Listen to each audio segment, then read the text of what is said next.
John D. Rockefeller was a businessman who built one of the greatest fortunes in history. At his peak, he controlled 90% of the oil in the United States. After spanning almost a century of eventful life, John D. Rockefeller Sr. dies in his 98th year. Kindliness and simplicity marked the latter years of this American oil magnate, although the methods of his business career had been regarded as ruthless. Today, we'll dive into the brilliance of John D. Rockefeller. I want to discuss a few lessons that we can use in our own businesses. I'll also discuss his life, but I don't want to go too into details. There are enough biography videos about him. So for this video, I just want to focus on the genius of John D. Rockefeller. Life didn't always look this good for John. He was born on July 8, 1839 in New York. His father, William, was known as Big Bill because of his larger-than-life personality. He called himself a traveling doctor, but in reality he was a con man who'd sold fake medicines that supposedly cured cancer. Bill was never home, but when he was home, he was teaching John some very harsh lessons, and one of them was never trust anyone. One day Bill suggested to John that John could jump in his arms. When John jumped, Bill stepped aside. Bill told his son that you can't trust anyone, even not your dad. I can imagine this had a lasting impact on him, as the one person you're supposed to trust in this world is your dad, especially as a child. His father ran away often, and John, as the eldest son, had to take care of the family. He helped his mom raise turkeys in the garden, and besides that, he also did a few odd jobs around the neighborhood. This is also where his entrepreneurial journey started, because he started lending money to neighbors for a small fee, which is quite fascinating because most kids, as entrepreneurs, they sell lemonade, or they sell stickers, or they sell chocolate or candy or whatever. But John did it a little differently. He started lending with interest. And one of the key elements that you need to understand about John is that John truly believed that he was destined to make a ton of money, and he also felt like he had a moral obligation to make a lot of money, as that was a way that he could help other people. He felt like God gave him the possibility, God gave him the ability to make good business decisions, so he could, with that profit, spend it on the people that need it. But think about this. This is why John was so driven. He had a combination of things working for him. First, he was already quite naturally gifted for business. Second is that he really felt like it was a God-given gift and an obligation given by God, so he actually had to do something with it. And the third one is that his mom also put a lot of responsibility on his shoulders. And this is also the first lesson that I want to get into, and that is keep your costs low. This is a lesson that John actually learned from his mom, and he stayed loyal to this rule even when he had billions and billions of dollars. One day Rockefeller was staring at the fireplace and asked his butler, "How long are these logs?" The butler answered, 35 centimeters. Rockefeller then asked, would they burn as well if they were 30 centimeters long? The butler tested it, and it worked. From that moment on, 30 centimeters became the standard length for firewood in the home. Even though Rockefeller was already the richest man in the world, he stayed frugal. And this is something his mom told him because his dad used to run away for months, and his mom had to work with a strict budget. So everything his mom spent, she kept track of it, and this is a habit that Rockefeller kept doing until the day he died. And most of you are probably thinking, well, how can you get rich if you're scared of spending money? Well, Rockefeller wasn't scared of money, he was just super smart with his money. And with these tricks and keeping track of costs, he was able to reduce the production cost of oil by 50% in his lifetime. Rockefeller always wanted to save costs, and during his visit to one of the oil refineries in New York City, he noticed that a machine used 40 drops of soda to seal canteen cans. Rockefeller suggested trying it with 38 drops, but that led to a small leak. However, with 39 drops, it didn't leak. This saving of just one drop saved him $2,500 in the first year alone, and saved hundreds of thousands of dollars over the years. Rockefeller was fierce when it came to investing in his company and new projects, but he was frugal when it came to operation costs of his company. Let's continue the story. So John at 16 graduated high school. He immediately started a bookkeeping course, and he was able to finish that in 10 weeks. September 25th was the most important day of Rockefeller's life, and until the day he died, he celebrated it. He called it Job Day, because on September 25th, he got accepted to work at Hewitt and Tuttle. And at his new job, he earned 50 cents per day. And I think it says a lot about his character that until the day he died, he actually kept celebrating it, and he never celebrated his birthday. So that says a lot about Rockefeller. John learned a lot about bookkeeping at his first job. It was even said that he memorized all of the company's records to get an advantage in the company.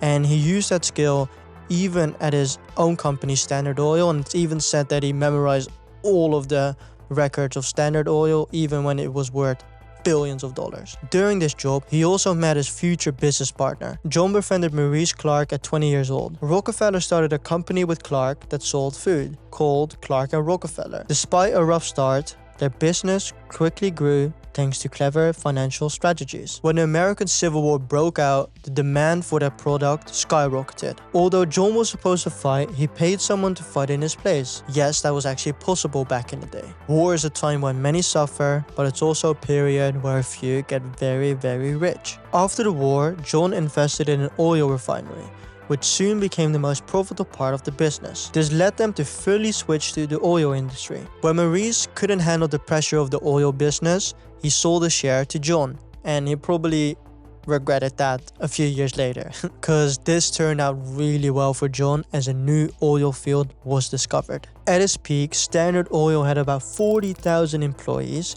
and between 1882 and 1906, the company paid over $548 million in dividends to shareholders. Additionally, the company had profit margins of over 60% in its best years, and in comparison, Apple had 41.8% profit margin in 2021. How did Rockefeller achieve this? There are multiple reasons, but one of them is his conquering mindset. I call it the Alexander the Great mindset. Rockefeller had a mindset that gave him the ability, or at least the belief, that he was destined to conquer the world, and he truly believed it in his soul, just like Alexander did. This is what Rockefeller wrote to his son in this book, which I recommend everyone to buy after watching this video. For me, second place is the same as last place.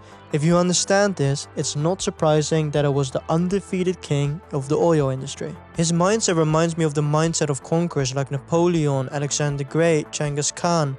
But the only difference is that he didn't take over countries, he took over companies. And that was his tactic. And trust me, in 2024, this tactic would definitely not be legal. But back in the day, it was possible. So what John would do, he would visit his competitors and offer to buy their company. If they refused, he'd lower his own price, even at a loss. What would happen is, all the clients would come to Standard Oil because their oil was way cheaper. And he basically forced the companies to go or bankrupt themselves or sell the refinery to him.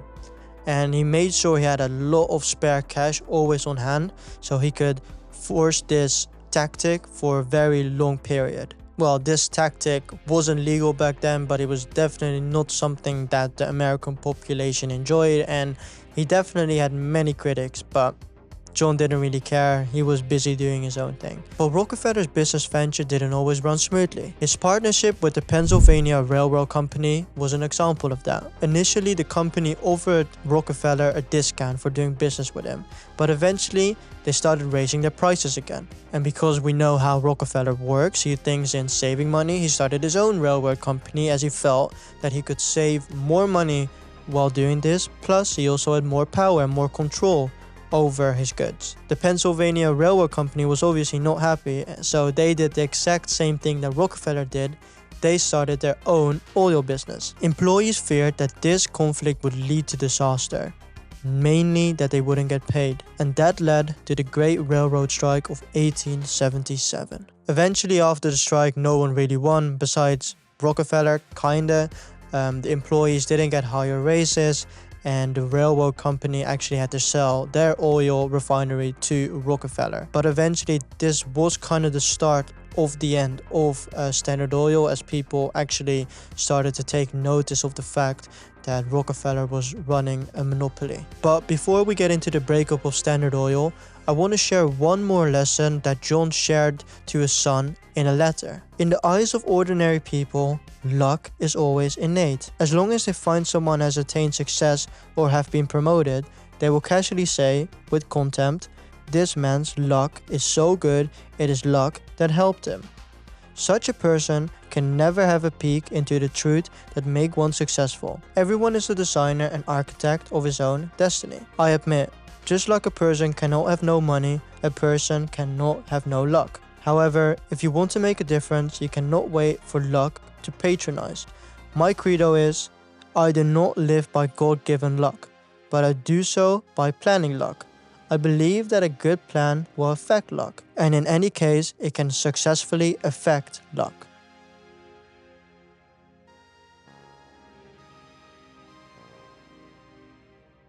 When Teddy Roosevelt became president, Roosevelt's victory eventually led to the Sherman Antitrust Act in 1890, which banned monopolies in the United States and meant that Rockefeller had to break up his company.